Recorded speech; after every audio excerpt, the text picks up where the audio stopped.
they've been told. Ladies and gentlemen, if I can ask you to take your seats. If at the back, if on the other side of your name tag you have a yellow sign that says Session 1, you need to be up at this inner table. On the back of each of your name tags, it will tell you which session that you will be here at the central table. The conference will be open to everybody at all tables. We want to just make sure everybody does have a chance to be up here. So if you have a yellow tag on the back of your name tag that says Session 1, please do come to the central table. Here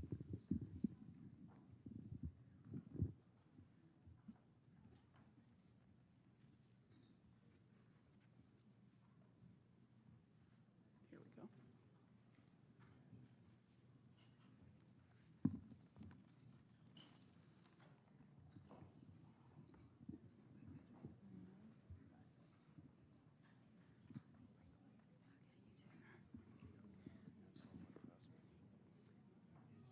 And we do have a lot to get through today, so I think, ladies and gentlemen, we are going to start. I'm Doug Wilson. I'm a member of the board of directors of the Howard Gilman Foundation, and I'm very pleased on behalf of our board, our members of our board of directors, our president, Bernard Bergreen, our chairman, Natalie Moody, and the officers who are here to welcome you to Race and Reconciliation in America. I don't call this a conference, actually. This is an experiment. This is a risk, this is a challenge, and this is an opportunity. This is an opportunity for a frank discussion about issues that have divided this country since the beginning, an opportunity to talk, an opportunity to listen, and an opportunity to see issues through each other's eyes. There is an amazing spectrum of people here.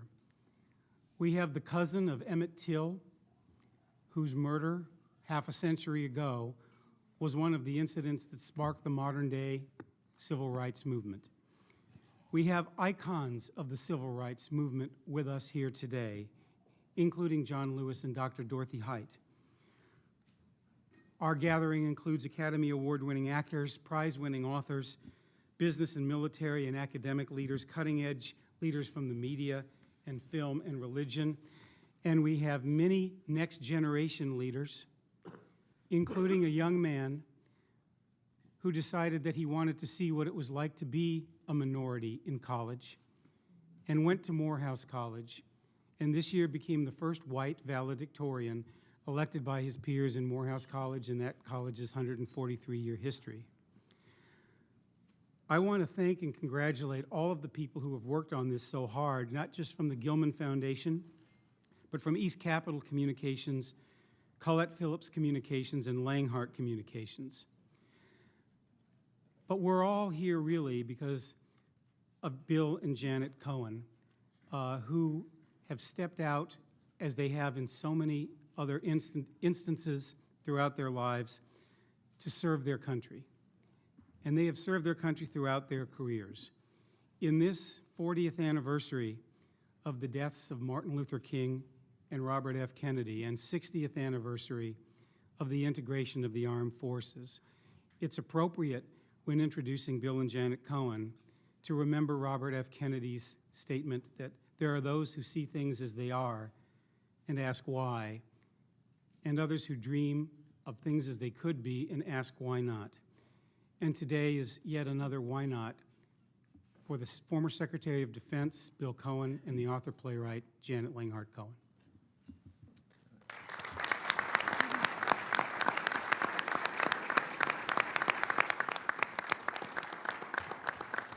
Thank you, Doug, and good morning, everybody. Thank you so very much for coming. I know your schedules are busy and you've changed them to accommodate us. You humble Bill and me, and you honor this subject as we talk about race and reconciliation in America. We're really talking about racism, and we're talking about America. And I've been wanting to have this conversation most of my life.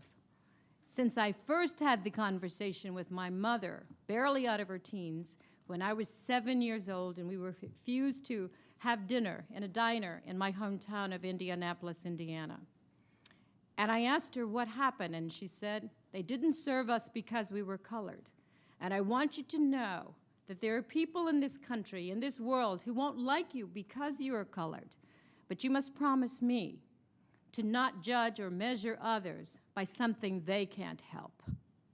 And I remembered that day with a lot of angst and fear. And 14 years later, her warning was to be manifest when another 14-year-old boy visiting his parents, his grandparents in Money, Mississippi, and because he whistled at a white woman, he was brutally murdered. And his murderers were set free to sell their story to a national museum. And that example said to me what my country thought of me. The next year, I read the diary of a young woman, a 15-year-old girl, in fact. Her name was Anne Frank. And it was her faith in humanity that inspired my belief in the goodness of people. So today, I hope we will not talk to the black people or to the white people, but that we will talk to the good people of this country. We know who we are. And we will talk, we will listen, and we will learn and hopefully heal. Our Secretary of State, Condoleezza Rice, says America was born with a birth defect because of the human stain of slavery and racism, because the European came here by choice and the African in chains. And we all know that racism can defer dreams, can kill, can affect the quality of life. It determines where you live and if you live. Racism is a moral question. But I believe it is more than that. I believe it is a national security issue. There is a war strategy that says, divide and conquer. When our enemies come for us again, they won't have to do the dividing. All they need to do is conquer. And they won't have to push the nuclear button.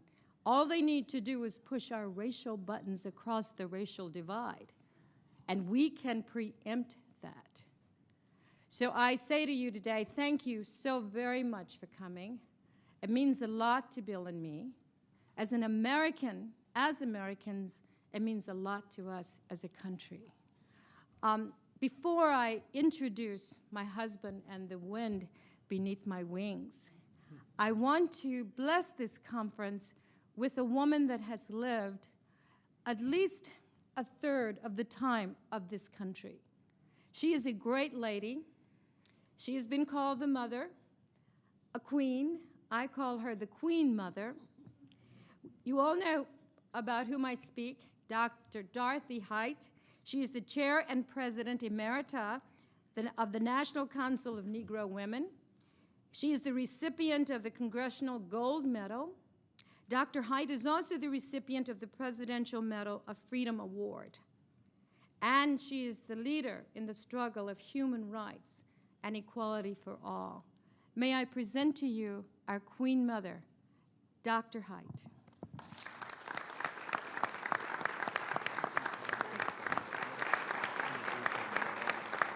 Thank you.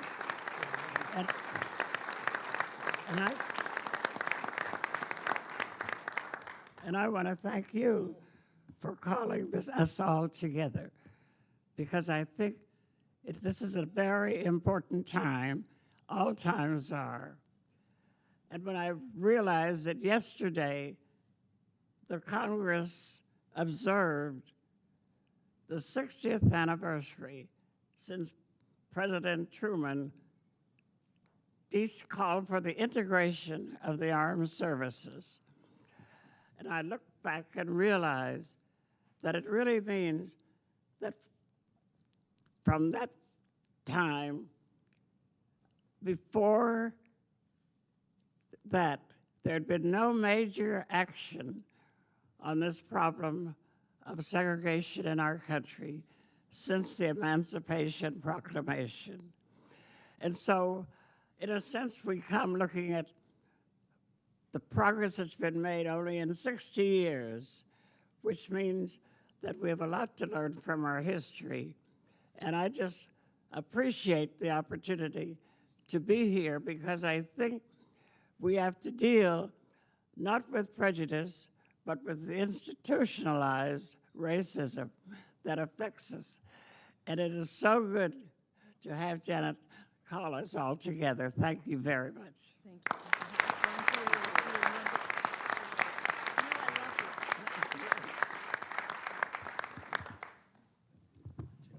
Thank you, Dr. Haidt, for those words and words of encouragement, and thank you for your life's work. I'm going to introduce now the wind beneath my wings, my husband. He knows what we want to do today, and that is to speak and to listen and to heal. And as we speak, we will acknowledge our issues, we will regain the trust, and hopefully we will seize the future. I give you my husband, Bill Cohen.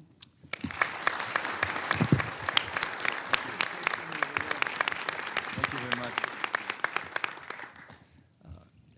It's unusual, but I'm going to defer speaking for a moment. That's unusual for a former senator to defer, especially to a House member. But we have a very tight schedule on behalf of our truly outstanding distinguished guests this morning. I was reading through one of John Kennedy's speeches early this morning, looking for words that might characterize and summarize this, and I say young man. And Kennedy said, what really counts is not the immediate act of courage or of valor, but those who bear the struggle day in and day out. And he said, our success will be measured by the answers to 4 questions. First, were we truly men of courage? Second, were we truly men of judgment? Third, were we truly men of integrity? And finally, were we truly men of dedication? John Lewis has been on the front lines of the fight for civil rights most of his life. In 1961, he was one of those freedom riders. He was beaten severely by mobs, and yet he continued to display the courage, knowing that what he was doing was the right thing to do, the moral thing to do. And he and Dr. King and so many of those who were just as brave and courageous, who had the same sense of integrity and dedication, were able to bring this country into a higher level of humanity, not quite as high as we need to be. So I wanted to defer to John. I know that you have a tight schedule up on Capitol Hill, but no conference dealing with race and reconciliation could possibly be complete without your presence. So, Congressman Lewis, please say a few words to us.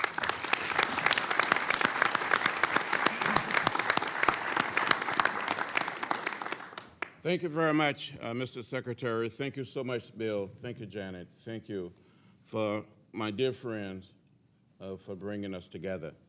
I am delighted, very pleased to be here as you open this unbelievable conference, this unbelievable dialogue on the whole question of race. Race is the issue of race, the problem of race is as old as the Republic itself. You don't need to know the story. It is an unbelievable history, unbelievable struggle to bring us to the point where we are today. Just think. From the days of slavery through a period of segregation and racial discrimination, there's been this ongoing effort to be reconciled, to create a truly interracial democracy. It is good to be here.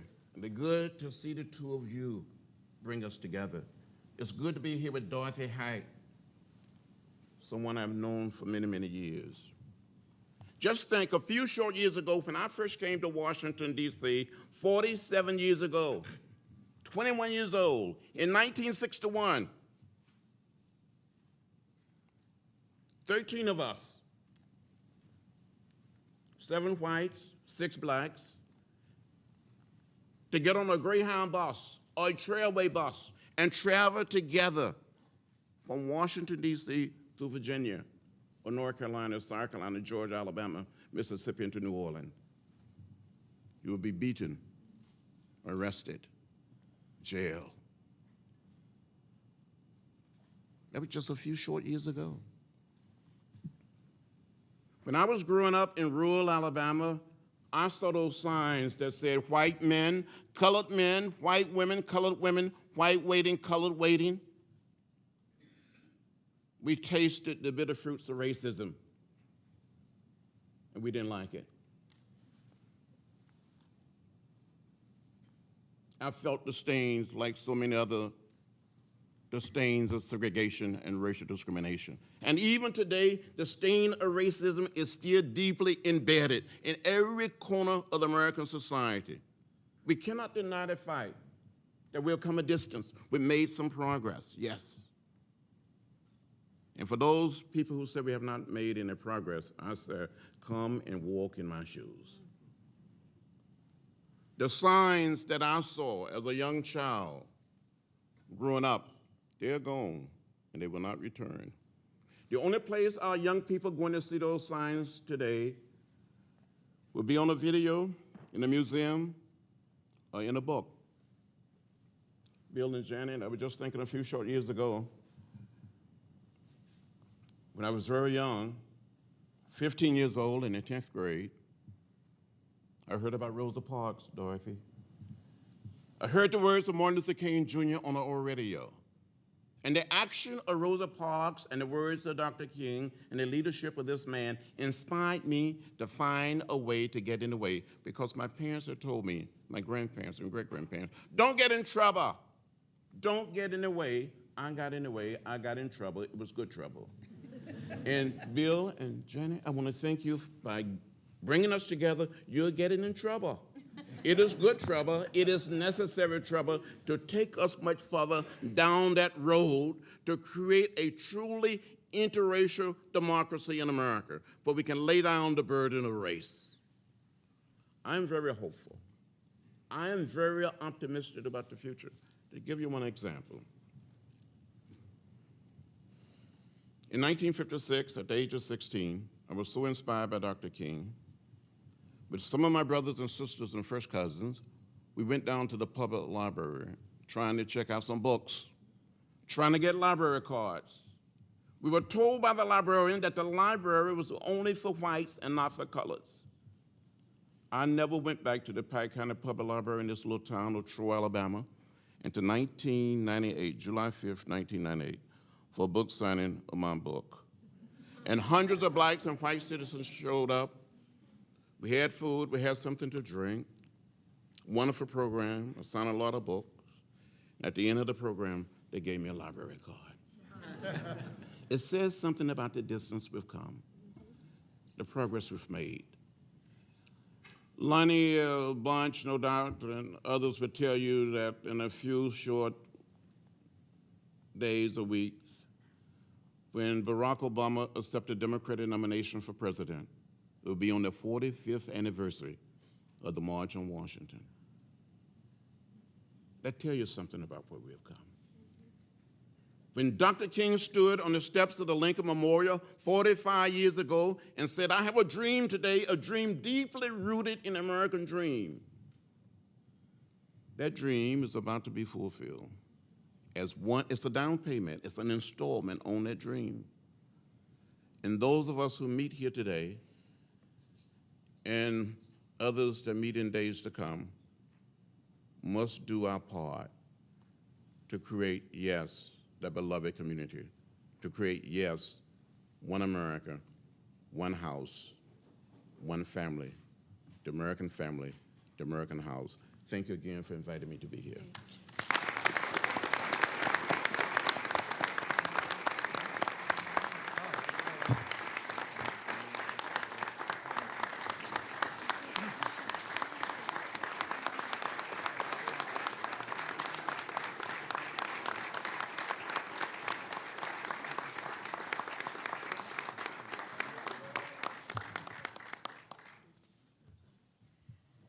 John, thank you so very much, not only for that speech, but for your sacrifice and your life and your courage.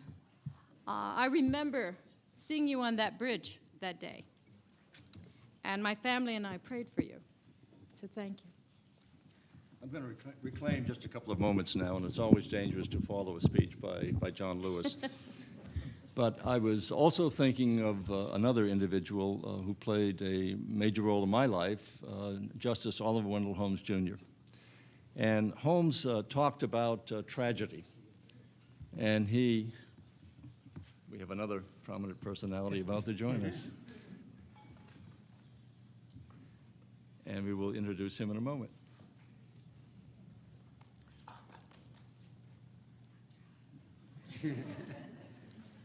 Talk about walking on someone's lines. What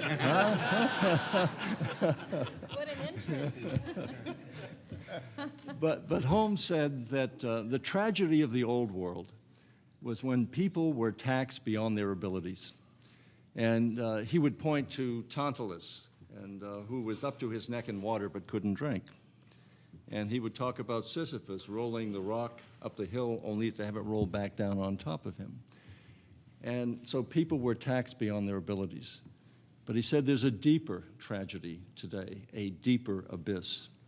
And that's when people who are conscious of their powers are denied their chance. And that really is what we are here to talk about today, how an entire race of people conscious of their powers have been denied their chance to participate and be part of the American dream. And what we want to do is to try to determine what are the consequences of people who are denied their chance. Who profits from it? Who suffers from it? How long must that pathology manifest itself? How long does it have to last? And on the other side of the question, why are we digging through the ruins of a bygone era? What good do we hope to achieve today?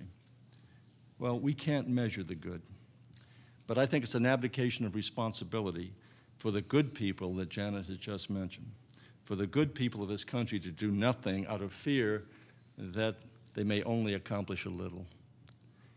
We have an obligation to try to move this country forward, to make it a more perfect union, to reach a higher level of humanity, to become the one nation under God that we have always professed to be, an undivided nation coming from many.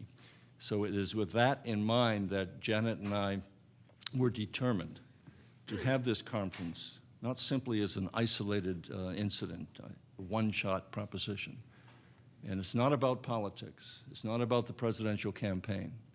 This issue has been with us for more than 300 years. It's likely to last a lot longer. De Tocqueville said, you can abolish slavery, but the bigotry and the bias beneath it is immovable. Well, John Lewis just pointed out we've moved a great deal in the last 50 or 60 years. We've got a good deal further to move. And it's with that in mind that we decided to convene this conference with so many distinguished individuals. And there's the old saw about never have so many people of talent gathered under one roof since Thomas Jefferson dined with Ben Franklin and John Adams and George Washington. But we have an extraordinary group of people here today from all backgrounds, from all ethnicities and races and religions. And we are looking forward with the panels that we have assembled to start a dialogue so that we can try to really heal the racial divide that continues to exist. It is still deep, and we hope to make it shallower and certainly to narrow it in terms of its existence. So with that in mind, Mr. Chairman, perhaps we could also welcome Mr. Lou Gossett, Jr., an Academy Award winning.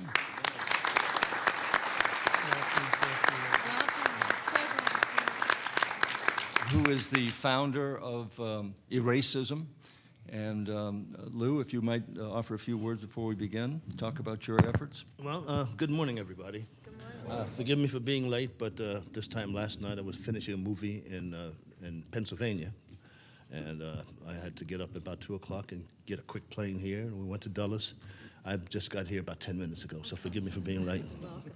But it's so important that hopefully that my humble words, you'll be receiving my humble words during the course of the day with some kind of American credibility, because I'm very proud of this country. We really do adjust to our stuff quite rapidly. If you took us and put us in a time capsule, it would be quite rapid. But because it is rapid, we must make it rapider. I find myself in my later years paying attention to the young. And in traveling, I see a lot of estranged young people who should be sitting in this room today. And something must be done to these young people who are shooting one another, who are dressing erratically and speaking, because I've come up with the conclusion that they were never taught properly. The family unit is disappeared. They don't see themselves on the screen or on the television or in schools or in the neighborhoods, something that they can copy. It's just not there. So it occurred to me that perhaps I should replace the mother-father family thing in a building. The idea I got, of course, is from the Jewish neighborhood. I call mine as a Shamba Center, where our experts do replace that mentorship, that love, that attention, that spirituality, that respect for themselves, the opposite sex, their elders, their history, so that they do get that mentorship that mother and father normally would do. They have to come here at least once a week in every neighborhood, and the doors are open for all. But these children must know who they are and how they should behave. If no one tells them, you can't blame them. Once, and I've done this on a small level, but once this happens on this level, over a 6-month to 1 year period, I guarantee you, you'll have future senators and presidents within a year. Ladies and gentlemen, and that's what this is about. That's the E-Racism Foundation. If I can prove it in 2 cities, then of course I can prove it in many cities. That's about it. That's why I'm here. Thank you.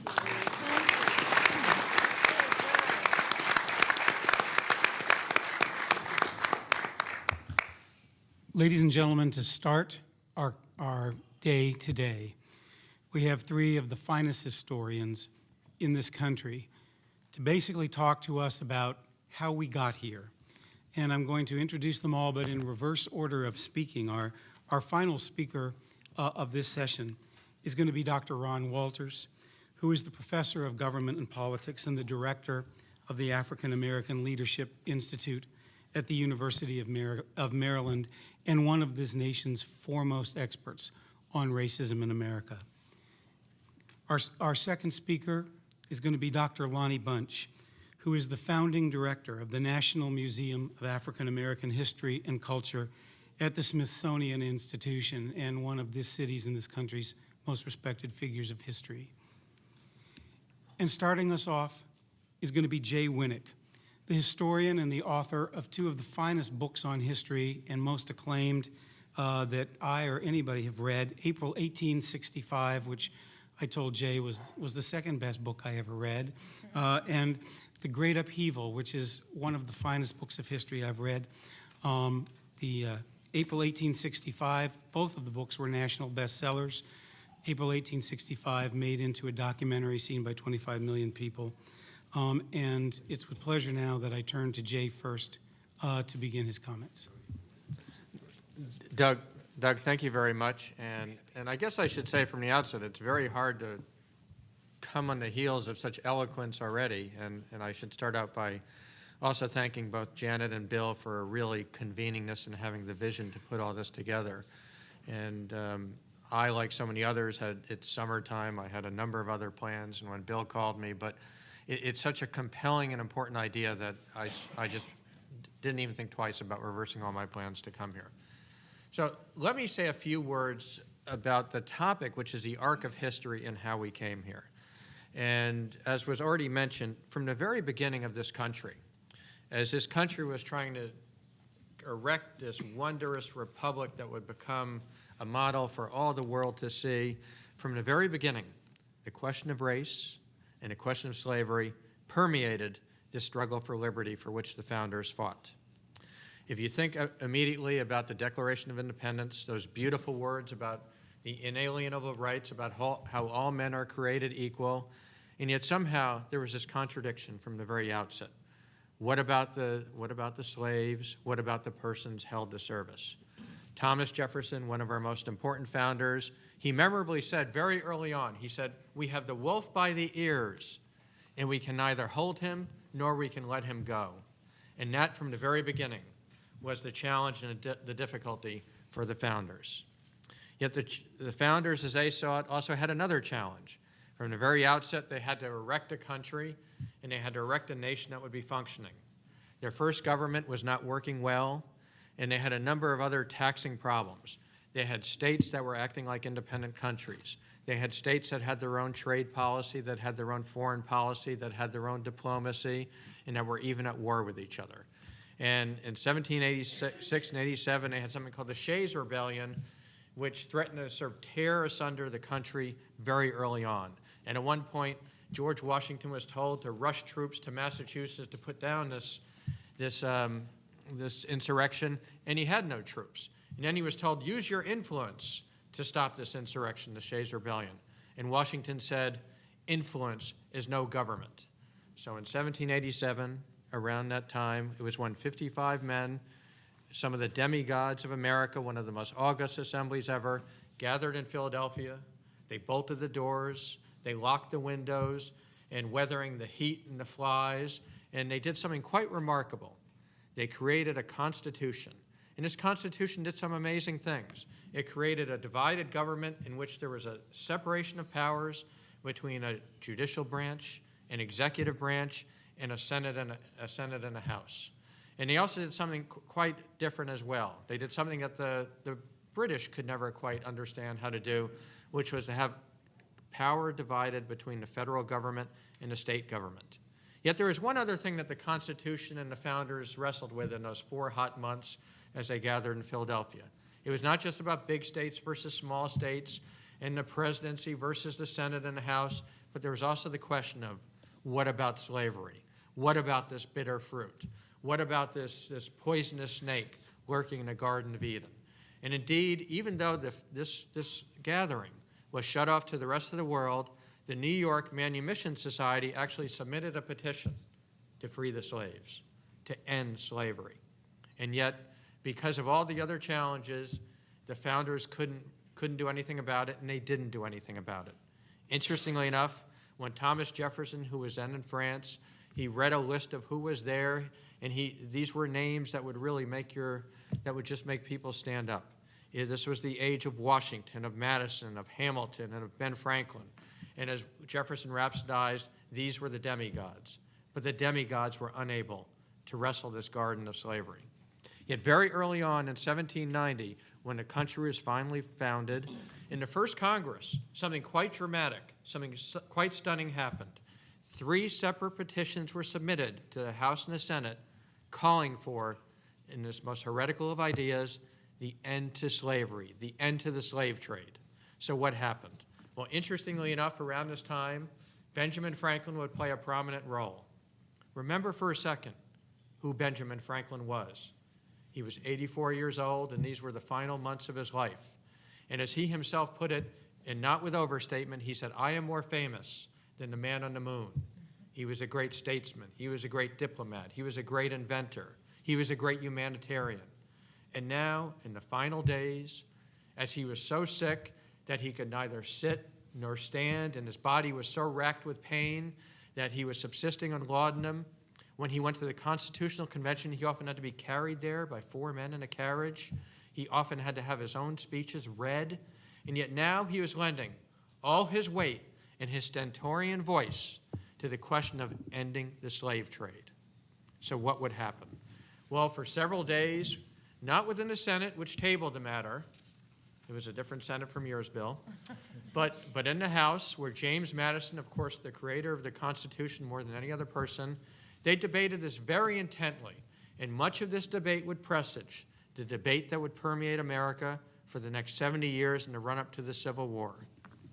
And in the end, despite the great moral imperative about slavery, in creating this wondrous republic devoted to liberty, they were unable to do it. And they were unable to do it because they were worried that if you end slavery, you may also end the American experiment at the very outset, at the very beginning. Yet there was one very powerful and poignant moment. At one point, a South Carolinian delegate said of the slaves, he said, "They are nothing more than property. They are akin to sheep." And Benjamin Franklin had a very powerful retort at one point. He said, "Yes, but sheep do not make insurrections." Some 70 years later, of course, in an ocean of tears and blood, the country would be racked by a terrible, terrible civil war. Over 4 years, under Abraham Lincoln against the South, some 620,000 men would lose their lives. They would lose their lives for two reasons. One, the preservation of union. And two, to end slavery. And as what Abraham Lincoln did in a very momentous point, he emancipated the slaves. Time is short, and I just want to leave you with one final little vignette. Near the end of the Civil War, in April 1865, on April 4th, as the war was coming to a close, Richmond was finally abandoned by the Southern forces, and Robert E. Lee evacuated his men. And at that point, Abraham Lincoln, he was exhausted and worn and weary at this point, but he wanted to see the fallen rebel capital and to see it with his own eyes. He came in a small little boat landing at Rocket's Wharf in Richmond, and he was surrounded by a small little security detail because they were worried about assassination. And then all of a sudden, out came a sound as he landed on Richmond soil. "Glory, glory to God, glory, glory. Hallelujah, I have seen the Messiah. He has come to free us." When Lincoln looked out, he saw a sea of faces, black faces, men and women who just hours before were slaves and who are now freed. And they just wanted to get a look at the man who they saw as their Redeemer. They wanted just to touch him, to gaze upon him. And at one point, very stunningly, Lincoln would stretch out a hand, and he said to him, "You are free. You are free as air." At another point, he said, and a black man threw himself at Lincoln's feet, and with a stern finger, Lincoln said, "Do not kneel to me. From now on, you kneel only to your God. You kneel only to your Creator." And then at another point, one black man said, "I feel free. I feel free as a bird." But in a question of race and slavery in America, the answer was not yet completely, and that's why we're here. Thank you very much. Well done.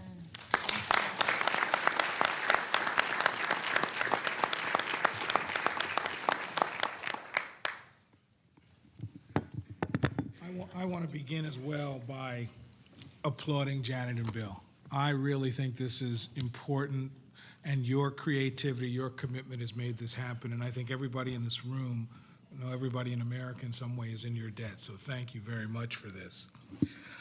I want to take a chance and talk about some of the broad issues of history that have shaped us. We initially planned to take the next 8 hours and talk about 350 years of history, but we've decided that we'll be brief. In The Fire Next Time, the great author James Baldwin wrote, "History does not refer merely or even principally to the past.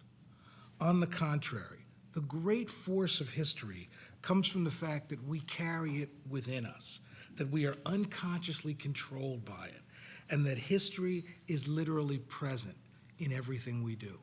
So to talk about history is not to talk about just the foundations. It talks about exactly who we are to this very day. The fact that history is literally present in all we do is especially true when it comes to race in America. Our racial history has the potential. It continues to shape, to misshape, to prevent, and potentially to inspire us, to inspire our contemporary selves. But there are many crucial moments of history, some of which Jay talked about, that really have shaped us and led us to where we are today. Be it the patterns of inequality that flowed from the creation of the Constitution, or the debates over the meaning and the memory of the Civil War, or the missed opportunities of Reconstruction, or the violence, brutality, and dehumanization that so dominated the violence, that dominate our racial history, such as the murder of Emmett Till, or the ongoing stress and challenge of the black family, or the moments of interracial cooperation, from abolitionism to a Southern farm movement to the civil rights movement, or this wondrous moment where we are today, this moment where we're at the intersection of race, politics, and possibility. But rather than focus on those moments, let me just quickly leave you with 4 factors that I think have shaped and profoundly affected where we are today. During the Great Depression, many out-of-work historians were hired by the federal government to interview men and women who were once enslaved. One of those interviewed was a man named Cornelius Holmes.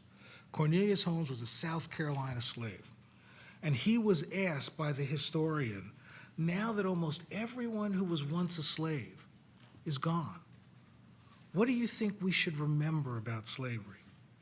And Mr. Holmes wrote words that I think are unbelievably important. He said, though the slavery question is settled, its impact is not. The question will be with us always.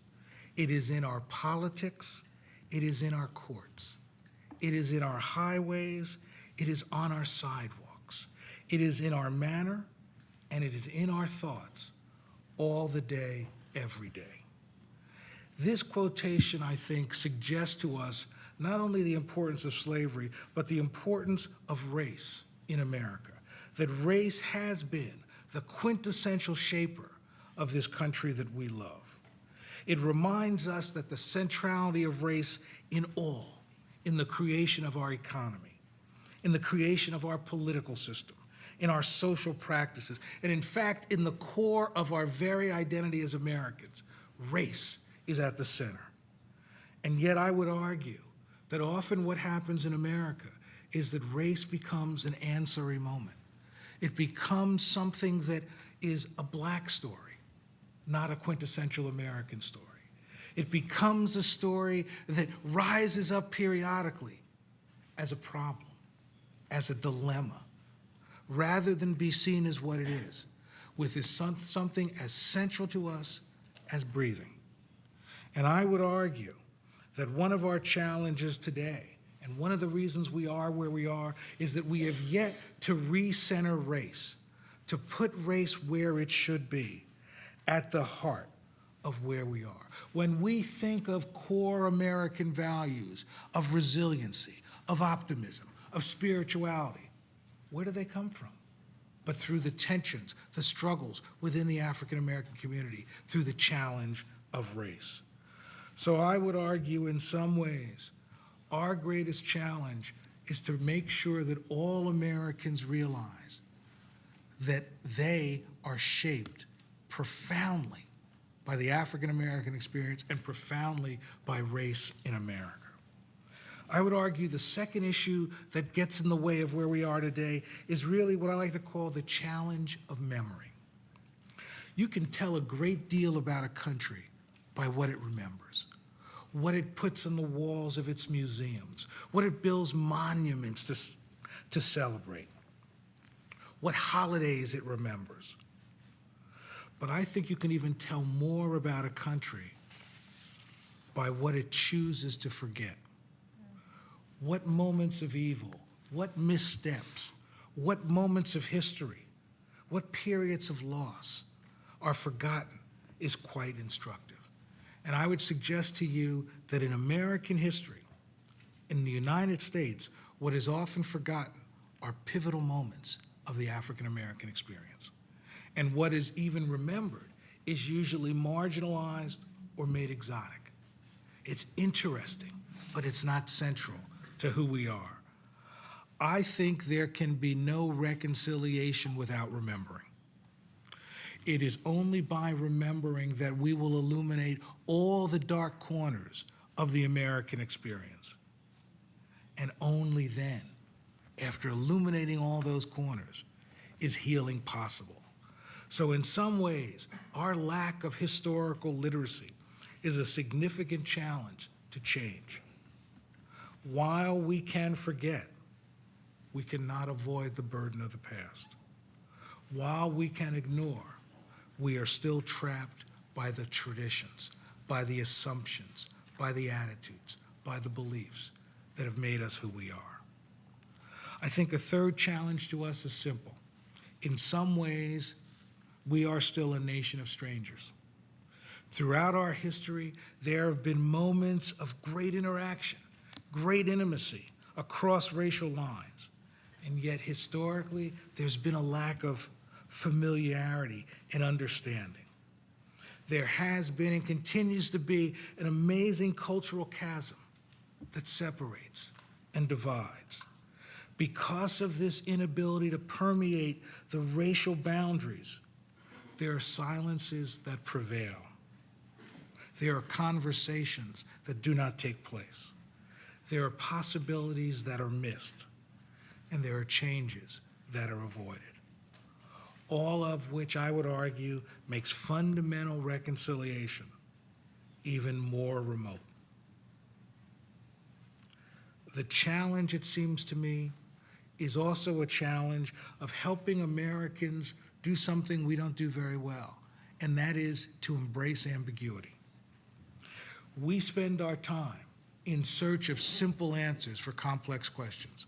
We spend our time looking for a simple solution, a short-term gain, a single law, rather than recognize that ambiguity, that complexity is the key to grappling with race, to understanding, to moving forward, to, in essence, to argue simply that race in America is something that is going to take a long-term, long commitment to change. And in some ways, helping Americans feel more comfortable with ambiguity can go a great way in helping us wrestle with race.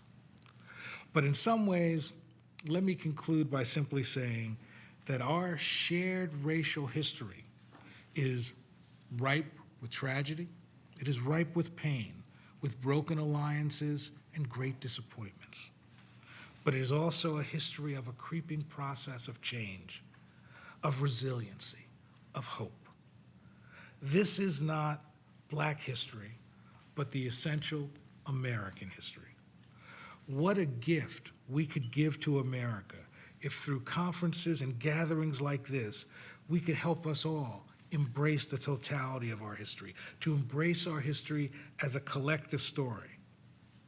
As Mr. Holmes once said, if we can remember that we are shaped by race all the day, every day, what an America we would have. Thank you.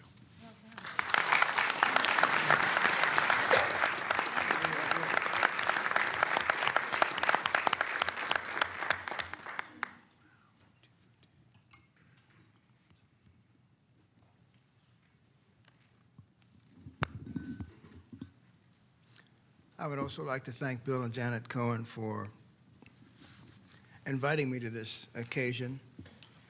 Having been in Washington for 45 years, I know there are a lot of social butterflies, but they are serious people.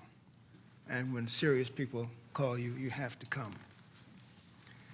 I would also express my regrets that I'm not going to be able to be here for the entire event because of a commitment that I could not move. But if not for that, I certainly would have been here. I would love to have heard you just continue to talk because of the eloquence of a lot of your remarks.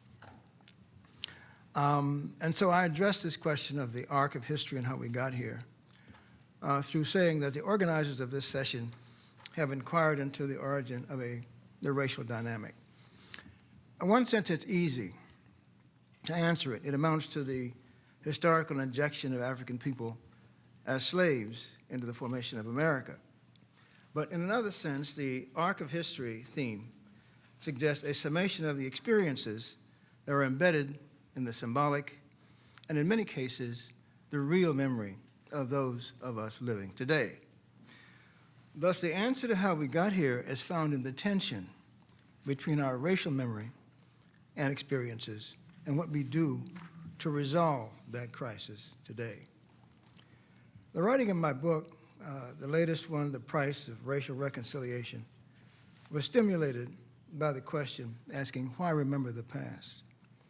And I draw on other scholars who said several things in answer to that question. One is the necessity to have social peace. When one thinks about the revolts that Jay mentioned, the slave revolts, the urban revolts, the ways in which race and racism have unstabilized this country from time to time. The resolution of this question is necessary for us to eventually arrive at a place where the memory does not infect so deeply that it brings people to that kind of political action. Secondly, there is the requirement to achieve the objective of creating a democratic society. Go back to World War II and think about the fact that we were prosecuting a war at a time when Russians and others were saying that America is a racist country. It cannot possibly be democratic. And this set many of our leaders to thinking about, well, how do we then come back and resolve this question of race in order to prove that in fact we have some way of claiming that in fact we are a democratic society. What it says to us that we really cannot claim to be a democratic society, truly, until there is some resolution of this issue that really stands before the world and says that this is in fact true. And then, of course, there is the example of Plessy. I think when Plessy was decided, and we have been talking about the 40th anniversary of Plessy, that it probably would have been better decided if it had not concluded that racial segregation was a problem for black children. Racial segregation, in fact, was a problem for America, for black and white children. This is something I think that's been difficult for people to accept, that there are races, not just one race. And that in order to deal with the issue of race, one has to accept racial responsibility on both sides. And therefore, it's not just a question of the damage that's been done to blacks, but the damage, in fact, in doing damage to blacks, one has done damage to America. And then finally, there is the question of dignifying the memory of the ancestors, our ancestors and other ancestors, who have suffered this tremendously terrible history. We cannot, it seems to me, go forward as a dignified people unless we think about them and we honor their contribution to American civilization. And so the tremendous drag on the remembering, I think you said, is part of that. It is not just the present. It is for all of those who have gone before and who have contributed in one way or another to the building of America that we must continue to raise this question of justice. And therefore, the achievement of these norms, true peace, democracy, and human dignity fuels the struggle to achieve fair restitution as historical correctives. And the institutions that dominate society would appear to bear the greatest responsibility for making fair restitution if these goals are to be achieved. My book looks at what happened in South Africa. We're celebrating the 90th anniversary of Nelson Mandela and his tremendous achievement of majority rule in South Africa. We remember in 1995 that he said we're going to have a Truth and Reconciliation Commission to try to bind up the wounds of apartheid in this country. And he commissioned Desmond Tutu to create the Truth and Reconciliation Commission. Tutu's philosophy was contained in his book, No Future Without Forgiveness, is the framework of the TRC. But before they put the TRC together, scholars met in 2 sessions, and I happened to have been in Cape Town to look at their deliberations. And they dealt with such questions that we're dealing with here today about the historical damage that was done to them. And they summed up the history. They said we must have a perspective of the whole of what we call a narrative, which is a grand narrative of oppression. And it is necessary for us not to have a one-sided view of that grand narrative if we're going to heal. It is necessary for us to have a consensus view of that narrative, of what it was, what its impact was, and therefore what it contributes in terms of the implication to modern society. What was that narrative? Well, we have to think about the TRC because the mythical picture of the TRC was that it was something that worked. In fact, it didn't. The survey that was taken after the TRC decided blacks that it was worse than before. 62% coloreds, 62% whites, 72% Asians, 74% worse than before. So the main reason why the TRC did not resolve the problem of reconciliation was that the damage of apartheid and its victims was so comprehensive. Not all of the perpetrators came forward to accept their amnesty. The mechanism that tried to deal with the question of damage meant that the government did not have the financial resources to make restitution possible.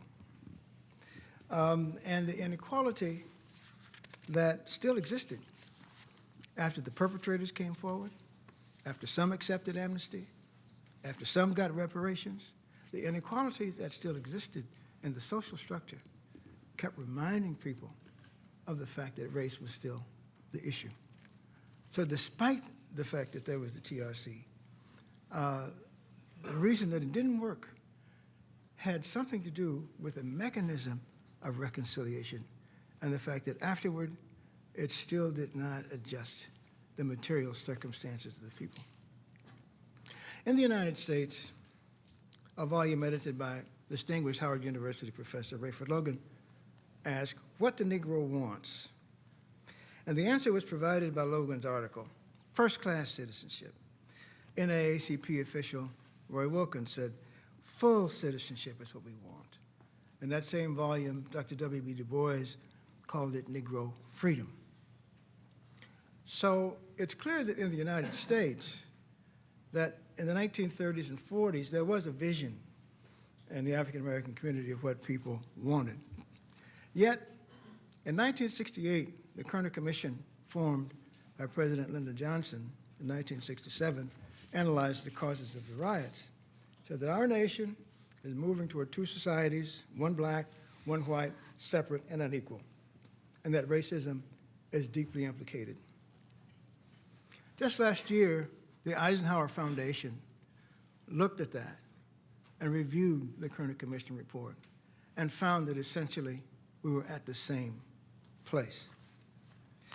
Thus the matrix of continuing inequality and racial damage to the memory and experience of former slaves, coloreds, Negroes, black people, African Americans is still strong.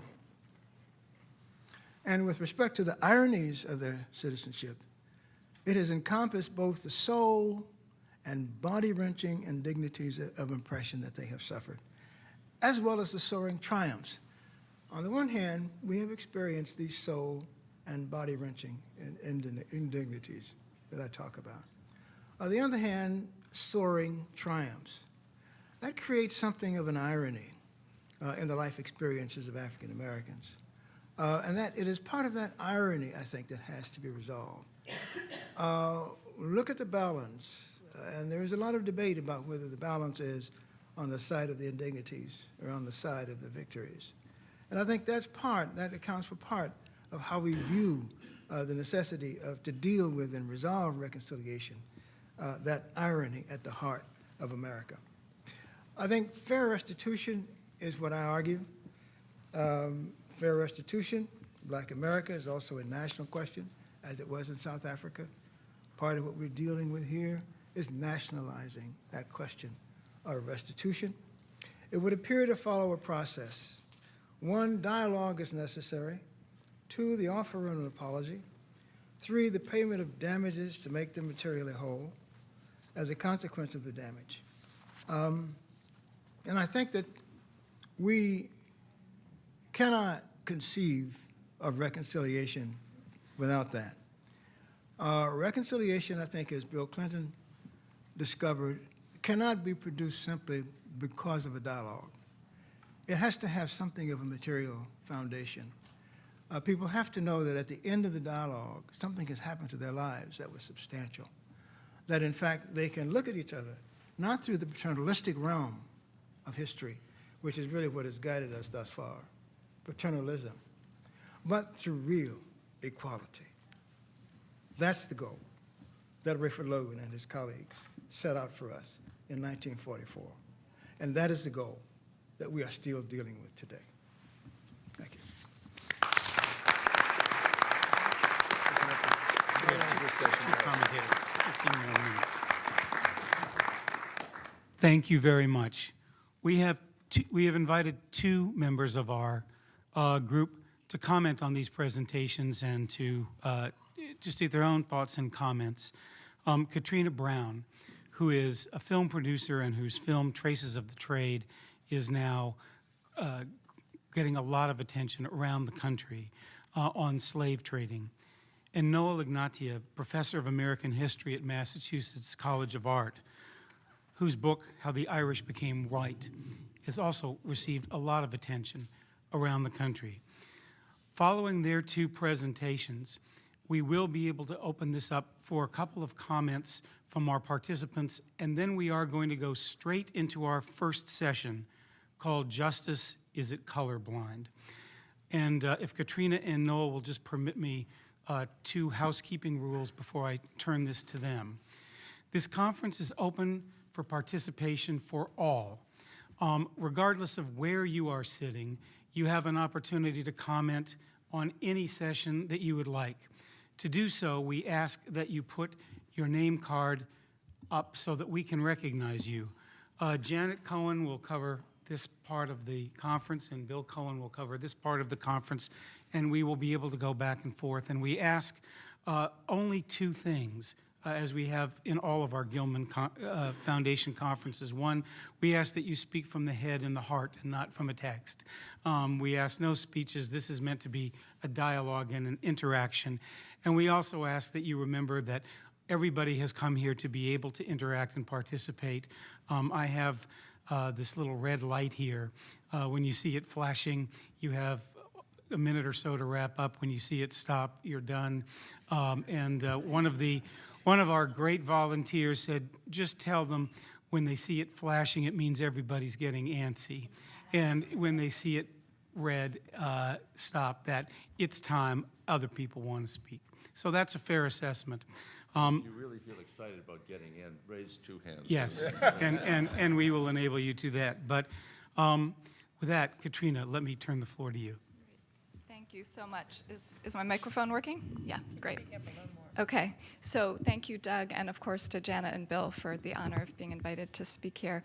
I'm so glad to speak on this panel about history because it brings us into this realm of narratives and history and myth and stories, which I think is so crucial to this conversation. And I don't know if it's fair to say this in a public policy town, but I think that solving problems of inequality, that approaching that through statistics and rational argumentation and policy papers doesn't always get to the crux of this issue in particular, that resides so much in the realm of emotion. Just briefly, my ancestors were the largest slave trading family in U.S. history, as I discovered about 10 years ago. They were from, not the South, but from Rhode Island. And for those who don't know, Rhode Island was the largest slave trading state in the country. So you want to talk about mythology that is so deeply embedded in this country, which is that the South was responsible for slavery and the North were the heroic abolitionists and the saviors, as it were. So I, 10 years ago, upon learning this, embarked on a process of learning more about not only my family, but this enormous extent of Northern complicity in slavery, which it was the North that sent the ships to Africa as a maritime economy. The fact that slavery existed in the North for 200 years, which somehow I missed in my history books. The fact that the textile mills and all the sort of factories during the Industrial Revolution were still bringing raw materials from the South. The cotton, the sugar from the islands were being processed in the North. So when you really look at it, the foundation of our national economy, not just the Southern economy, was unpaid labor of Africans. So it struck me at a certain point, I read W.B. Du Bois actually said that the problem of the color line wasn't going to be solved through the rational. He actually said that guarding that color line were other forces unpierced by reason.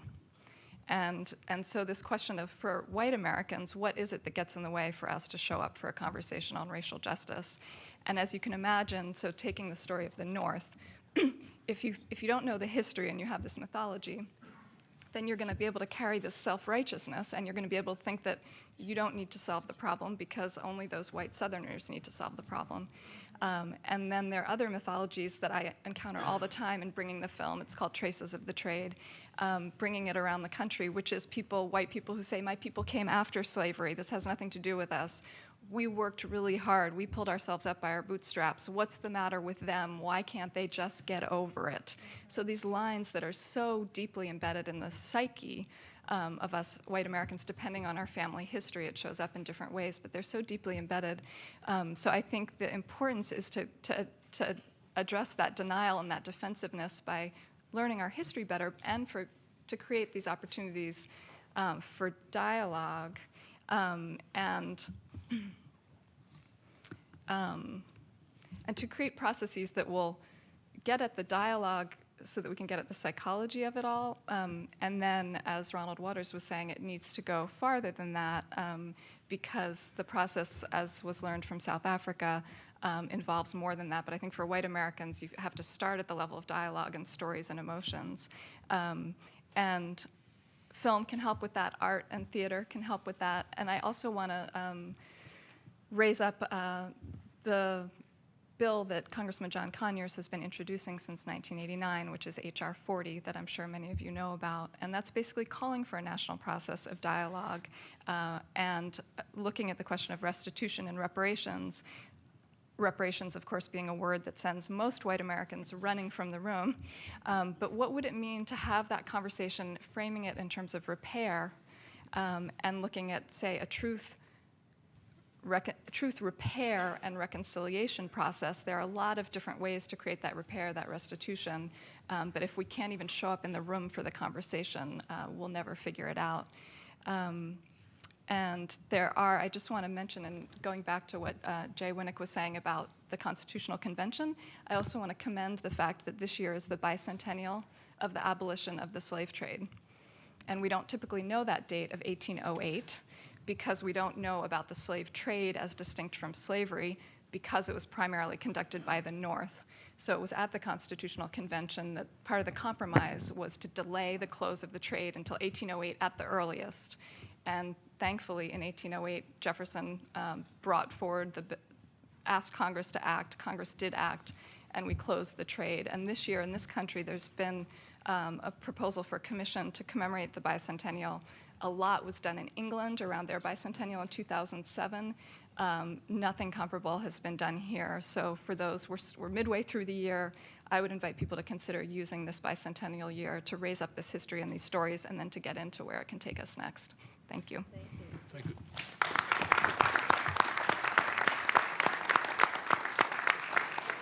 If I could just add a footnote that during the lunch break, we're going to have a presentation by Douglas Blackman, who's going to talk about slavery not ending with the proclamation, but rather continuing until 1945 in this country. So slavery and a slave trade continued well into the 20th century, up until 1945. So we'll hear that on the economics of race later today. Professor Ignatiev. And Noel, 1 second for... No, just 1 second. I had an interesting question for, I hope it's interesting, for Katrina. One, I want to commend you and your family for the admission and coming forward and breaking the silence of telling the truth as to how many white Americans understand our history and feel about it. Why do you think white people, as John Meacham of Newsweek said on Meet the Press not long ago, white people feel queasy talking about race in the midst of black people? Why is that, do you think? The emotional constellation, I think, either tends to group around defensiveness and denial because of a fear that we're going to be asked to do something that we're scared to do. So what are the implications of my admitting this history? Or on the flip side, for those who can admit it, there's the guilt and the shame and the sort of paralysis of just feeling so bad. So I tend to think that part of the process is that as white Americans, I mean, it's interesting to say, someone at a conference, I think actually, Lonnie, you were there, someone said, there need to be more psychologists in the room for this conversation. Where are the psychologists? Because be it guilt and shame or defensiveness and denial, we need to work through that. And I've had so many Black Americans say to me, quit taking it so personally. We want you to show up for a conversation about institutional racism. We're not trying to make you feel blamed or shamed or defensiveness, but we are angry that you're not showing up to solve the problems. So I think as white Americans, we need to look into ourselves at what do we need to work through to show up. Thank you. No. Thank you. Thank you very much for inviting me, and thanks also to the distinguished historians who I'm following now. I can't see your red light, so you'll have to get a hook if you, or do something to get me off. I don't intend to talk long, but in case I do. The prejudice and bigotry, of course, are worldwide and take a number of different forms.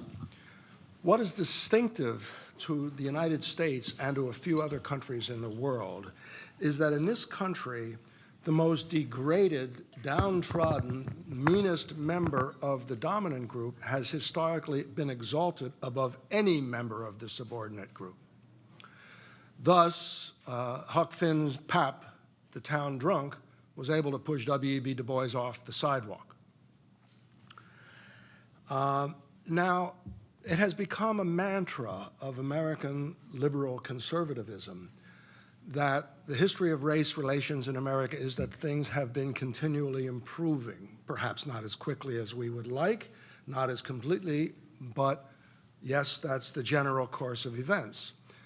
And in response to that, others who have thought of events like Jena, for instance, or the aftermath of Katrina, you know, as the Irish used to say in Ireland, God sent the potato blight, but the British sent the famine.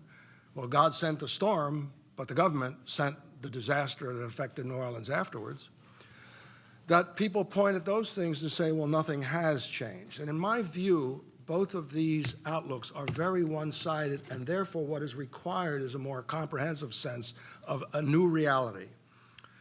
That is, it's obvious for some sector of Black America, the old forms of racial oppression have eroded. I do not deny that there are legacies here. I understand that a Black man still can't get a taxi cab in New York, no matter how well-dressed he is. It would not surprise me to learn that there are people in this room who have been spread-eagled on the sidewalk with a policeman's foot on the back of their neck. I'm quite sure that even the most successfully assimilated Black Americans who function quite well in a white world must come home at the end of the day and shake their heads at bewilderment at some of the stupid things that are said by some of their coworkers. Some may be shaking their heads at me now. Nevertheless, it is obvious that for some sector of Black America, the old forms of racial oppression have receded. But for the bottom third, fourth, I don't know. It's not merely that things have not gotten better, it's that they have gotten worse. And that sector of the population is facing a disaster greater than any which has afflicted Black America since the free Negro in the North in the decade before the Civil War, or perhaps in the 1890s. That is to say that it is the point where I do not believe that the term genocide, when it is spoken of as a tendency, is very much of a hyperbole or an exaggeration as a possibility. Because these folks are no longer economically necessary. That's the first time in American history you could say that about Black people in America, except the northern urban free Negro in the 1850s. But this is the first time, and I think, you know, I mean, I don't need to tell the people in this room, 100 Black men in prison for every one that graduates college, and so forth. And by the way, I would say that the statistics conceal the degree of the disaster by aggregating together born in the USA, African-American, Negro, colored folks, and Black folk immigrants from around the world, and it makes the statistics different. I just read, for instance, that the life expectancy of American Negro men is 8 years less than the life expectancy of Black immigrants. you see. And so there, in a lot of cases for education and a variety of fields, anyhow, but you know this about the bottom sector of Black America. And I would suggest that perhaps what is needed now, there are now 2 million people in prison. That's as many as were in slavery in 1840. Perhaps what is needed is a movement to abolish prisons. And I think that if we want to understand the radicalism of the abolitionists in the 1840s, let us consider what the implications are of a movement to abolish prisons and what the arguments against that would be from people who know that prisons are wrong and yet are horrified by the consequences of doing away with them unconditionally without compensation. Finally, one last thing. As it's known that, of course, Black Americans are not the only people in this country who have race or who have had it. Race is, after all, a white construct. Has nothing to do with biology, but is entirely social. And what I'm thinking of is what one friend of mine calls the Jerry Springer whites. Perhaps the most degraded people in the United States, the people who live on a culture of TV game shows and junk food, without even the compensation of being able to think back to Rosa Parks and Nat Turner and a great tradition of resistance and culture. And these are the people who are the products of the collapse of the New Deal measures, of the safety net, of the trade unions, of the compacts of Social Security and so forth, that used to say, well, they would be guaranteed for better or worse, the kind of a more or less steady, more or less decent job that their fathers have. The people who have now sunk to the level where it's hard to say that whiteness is doing anything for them. And the question then becomes, which way will they go? That is to say, they face a choice. They may choose to join together with the black folk at their same level and build a common movement to turn this country upside down and transform it the way it needs to be transformed. Or they may respond to the appeal of the Aryan Brotherhood and the various white supremacist movements who are asking him to scratch at a limb where the limb used to be and it no longer is. And I am reminded very much, again, as a historian, to hurl myself back to the Civil War, and I think, what would have been the consequence for this country had the Irish laborers of New York City, instead of rising up in rebellion against the government that was prosecuting the Civil War because they feared black competition in the labor force, had joined together and said, yes, let us abolish chattel slavery and then let us move on to address the problems of the wage laborers, what would have been the consequence for this country had that taken place? But as we know, they chose in general to go another route. And I think we are faced today with the same problem of these, what one friend of mine calls the Jerry Springer whites. That's all I wanted to say.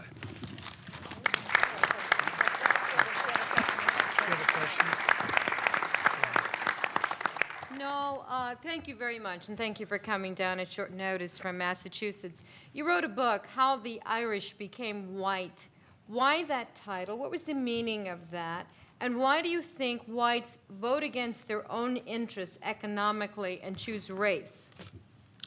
Well, what I meant by that title was how the Catholic Irish, who in fact were an oppressed race in Ireland, laboring under a situation of laws and prescriptions very comparable to those of an American slave, chose to, on coming to the United States, identify with the dominant group rather than the subordinate group. That is how they chose to become members of an oppressing group rather than make solidarity with the oppressed. Of course, it was not entirely their own choice. It was pushed on them, but they had some choices involved. So that's what I meant by it.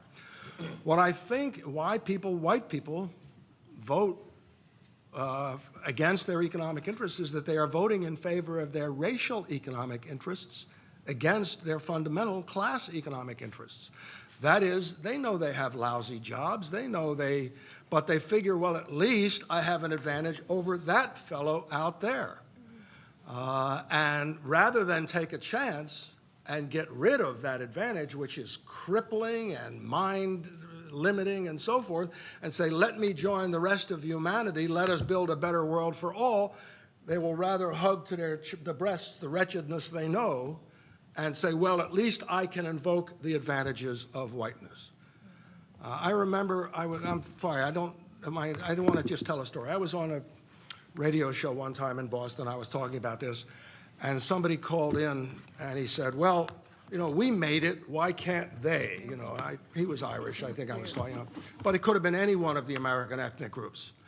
And what got me about it, not so much that he was unaware of all the invisible advantages which he had as a white person that helped him make it. That I didn't even need to go into. What got me is what he understood by making it.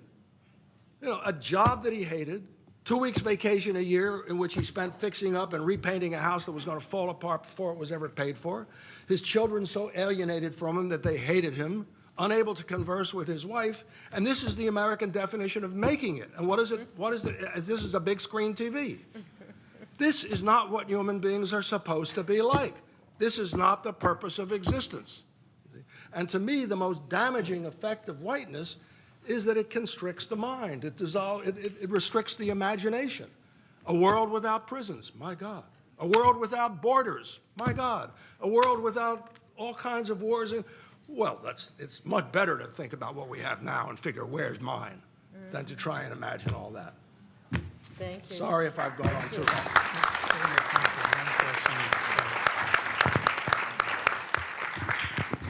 But Dr. Walters, you also have referred to this, how to become white. There's virtually every ethnic group, every immigrant group that has come to America voluntarily has become white in the sense that they are separated from the blacks who don't become white by virtue of their skin color. And I think you have written about it, Tim Weiss, White Like Me, it's contained in that, and it's an affirmation of what Noel Ignatiev just said. Those from different ethnic groups can integrate and assimilate into white society, and that has not been allowed for the black community. Well, yes, in a way, America is a land of diasporas. Because when you come here from someplace else, you lose sort of your national identity, and you are pushed into a groupness that really has a social, political, and economic function. That's sort of the way